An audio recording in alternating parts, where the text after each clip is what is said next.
당신의 은행 예금이 갑자기 2배 더 안전해진다면 어떨까요? 이게 바로 24년 만에 예금자 보호 한도가 5천만 원에서 1억 원으로 오른다는 소식인데요.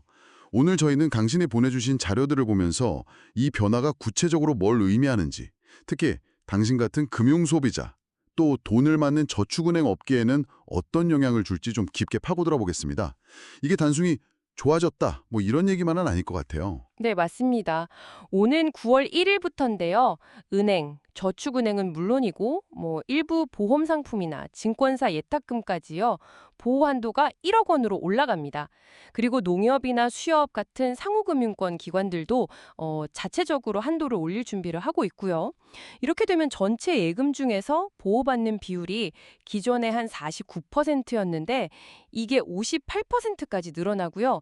보호 계좌 수도 97.9%에서 99.2%로, 그러니까 약 553만 개 계좌가 추가로 더 보호를 받게 되는 셈이죠. 혹시라도 금융기관이 잘못됐을 때 훨씬 든든해지는 겁니다. 야, 553만 개나요? 정말 크네요. 금융 소비자 입장에서는 사실 2001년 이후 처음 있는 큰 변화니까 당연히 반갑죠. 정부 설명처럼 경제 규모도 커졌고 또 예금 자산도 늘었으니 이걸 반영하는 거겠죠? 금융 시스템 신뢰도도 높이고 해외 주요국 수준으로 맞춘다는 그런 의미도 있을 테고요. 그런데 자료들을 보니까 정작 돈을 받는 저축은행 쪽은 분위기가 좀 다르다고요? 예금이 몰리면 좋은 거 아닌가 싶은데. 네, 바로 그 지점이 좀 흥미로운 부분입니다. 겉으로 보면 당연히 예금이 늘어날 기회처럼 보이잖아요. 근데 은행 입장에서 보면 예금은 곧 갚아야 할 부채거든요. 아, 부채. 그렇죠. 네, 더 큰 문제는 뭐냐면 이렇게 늘어난 예금을 안전하게 굴려서, 그러니까 운용해서 수익을 낼 만한 데가 마땅치 않다는 거예요.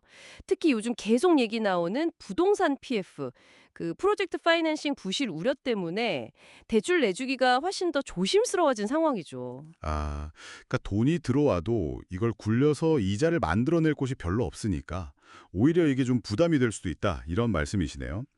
실제로 자료에 보면 어떤 관계자는 예금 금리가 3%대에서 2%대로 떨어져서 돈이 빠져나가고 있는데도 굳이 금리를 다시 올려서 예금을 막 유치하려고 하지 않는다, 이런 얘기도 하더라고요. 그만큼 수익 낼 곳이 부족하다는 거겠죠? 와, 근데 이게 전부가 아니라면서요. 또 다른 부담이 있다고요? 그렇습니다. 또 다른 부담 요인이 바로 그 예금 보험료, 예보료 인상 가능성입니다. 아무래도 예금보험공사가 더 많은 돈을 보호해 주려면 재원이 더 필요하니까요. 그렇죠. 돈이 들겠죠. 네. 현재 저축은행은 예보료율이 0.4%예요. 근데 이게 일본은행이 0.08%, 보험사가 0.15%인 거랑 비교하면 훨씬 높죠. 와, 0.4%면 정말 높은데요? 네. 이게 2011년에 저축은행 사태 있었잖아요. 그때 투입된 공적 자금을 회수해야 한다는 게 예보 설명입니다. 근데 여기에 더해서 2028년 납입분부터는 또 새로운 유율 체계가 적용될 예정이라서요. 아무래도 비용 부담이 더 커질 수 있다는 우려가 업계에서 나오는 거죠. 음, 그럼 이 모든 상황이 결국 당신에게는 어떤 의미가 있을까요? 일단 예금자로서 보호막은 더 두터워진 건 분명해요.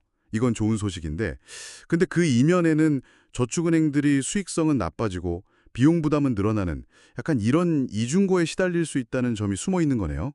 자료를 보면 특히 중소형 저축은행들이 더 어려워질 수 있다. 그래서 저축은행 간의 격차가 더 벌어질 수도 있다. 이런 분석도 있고요. 물론 금융당국이 TF를 만들어서 유동성이나 건전성을 계속 지켜본다고는 합니다만. 네, 맞습니다.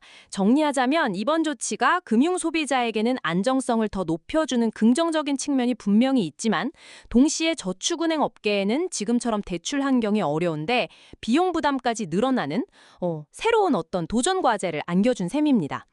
이 양면적인 상황을 어떻게 잘 헤쳐나갈지가 앞으로 좀 지켜봐야 할 포인트가 될 것 같습니다. 그렇다면 이런 압박 속에서 저축은행들은 앞으로 어떤 생존 전략을 찾게 될까요?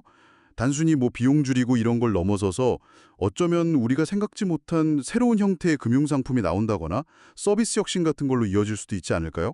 아니면 경쟁에서 좀 힘든 곳들이 생기면서 업계 재편이 확 빨라질 수도 있겠고요. 겉으로 보이는 정책 변화, 그 이면에 숨어있는 이런 역학관계들을 생각해 보는 게 이번 자료들을 통해 얻을 수 있는 또 다른 흥미로운 시각인 것 같습니다.